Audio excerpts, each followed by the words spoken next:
So if you've taken a differential equations course and done Laplace transforms, you've probably seen this rule. The inverse Laplace transform of f of s equals negative 1 over t times the inverse Laplace transform of the derivative of f of s.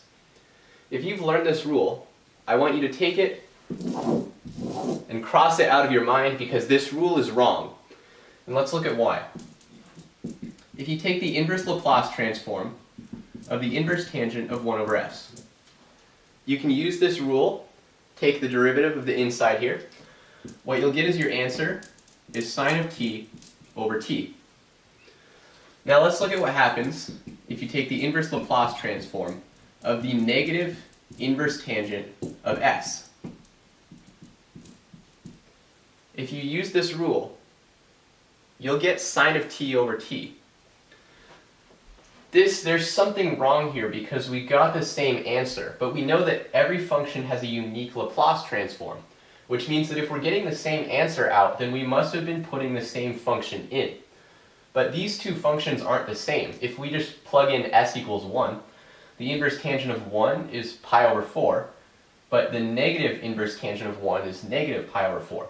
So these functions aren't the same, which means one of our answers here is not correct. So let's try to find the correct rule and use it to explain the discrepancy that we're getting here. So to derive the correct rule, we're going to start with this fact, which is the Laplace transform of g of t over t equals the integral from s to infinity of g of u du. And what we're going to do is start by taking the inverse Laplace transform on both sides. So on this side, the Laplace transform and the inverse Laplace transform will cancel out. So you get 1 over t, and then I'm going to write g of t as the inverse Laplace transform of g of s. And then on the other side, we get the inverse Laplace transform of the integral from s to infinity of g of u du. Now what I'm going to do from here is multiply by negative 1 on both sides. So for this left side, we get negative 1 over t. And then on this side, I'm going to move the negative to the inside of the Laplace transform and use it to switch the bounds here. So instead of an integral from s to infinity, we get an integral from infinity to s.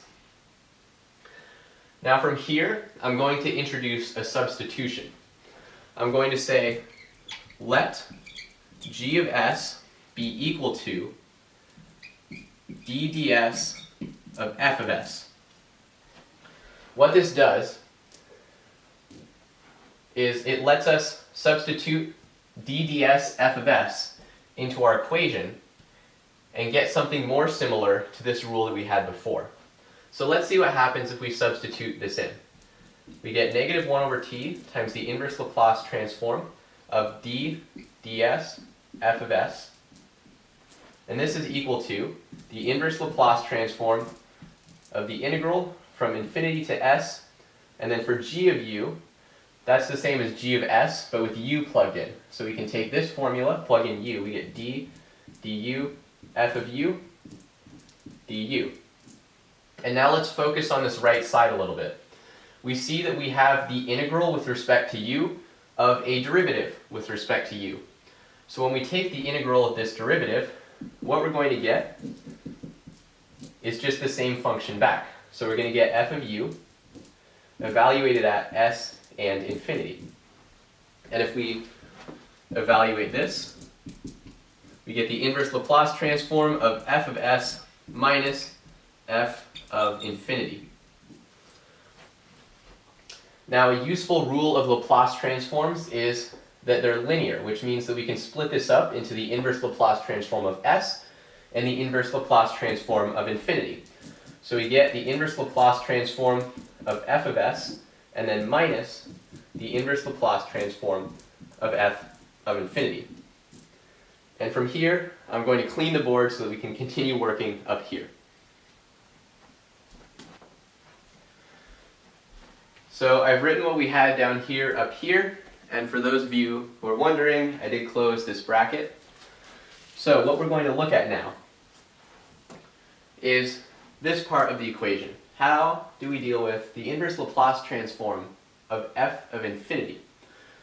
Well, the inverse Laplace transform takes a function in terms of s. If we plug in s equals infinity to this function, this is going to end up being a constant. And we know that because the inverse Laplace transform is linear, we can actually factor this f of infinity out of the inverse Laplace transform. So on this side, we get the inverse Laplace transform of f of s, and then minus f of infinity times the inverse Laplace transform of 1. So how do we deal with the inverse Laplace transform of 1? Well, here's something that you might remember. The Laplace transform of the Dirac delta function of t minus a equals e to the negative as. So what happens if we plug in a equals 0? Well, we get that the Laplace transform of the Dirac delta function of t is equal to e to the negative 0s. Well, e to the 0 is just 1. So the Laplace transform of the Dirac delta function of t is 1. And that means that if we go back up to this equation here, we're going to get the inverse Laplace transform of f of s minus f of infinity times the Dirac delta function of t. And now we're almost done. I'll write this left side of the equation here again. And what we can do now is just move this term to this side of the equation. So what we get, the inverse Laplace transform of f of s is equal to negative 1 over t times the inverse Laplace transform of d ds f of s plus f of infinity times the Dirac delta function of t. And this right here, this is the correct rule. You'll see that it's very similar to the rule that we had before, except with this extra term. So we're going to talk a little bit about what this extra term does and how it relates to the example that we had from earlier. So I've rewritten the correct equation here, and let's see if we can use that to try to explain the discrepancy we were getting in the examples before. So because this part of the equation is the same as what we had before, when we do this inverse Laplace transform with this rule, we're still going to end up with sine of t over t in both cases. So we just have to think about what's happening here. So let's look at the first equation first. The inverse Laplace transform of the inverse tangent of 1 over s. If we take f of infinity, we're going to get the inverse tangent of 1 over infinity, which is the inverse tangent of 0, which is just 0. So in fact, this answer is correct, because all that this correct rule adds is a plus 0 times the Dirac delta function of t. So this answer is right. Let's look at what happens on the second one. When we do the negative inverse tangent of infinity, well, the inverse tangent of infinity is pi over 2. So this is going to give us negative pi over 2.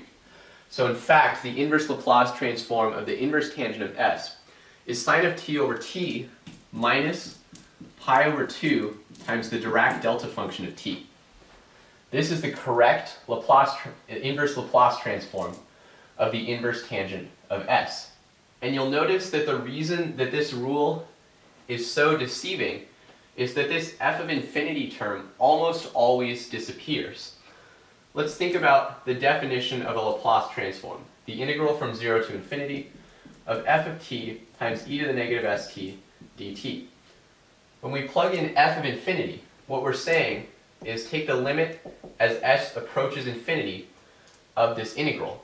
Well, if we take the limit as s approaches infinity of e to the negative st, we're going to get e to the negative infinity, which is just 0.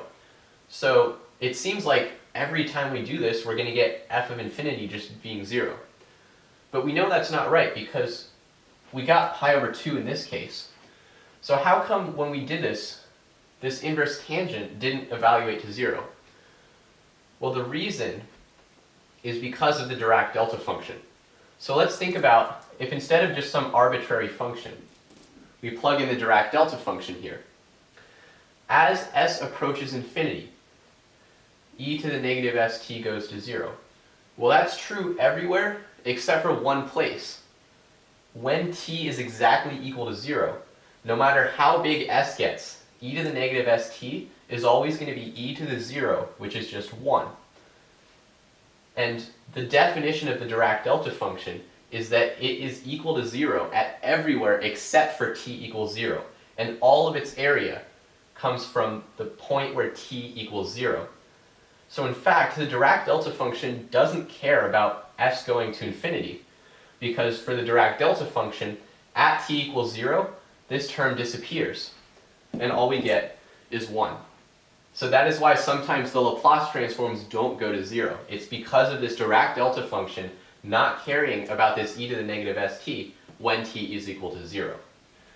So anytime you're using this rule, always be careful and check whether your function goes to 0 when s goes to infinity.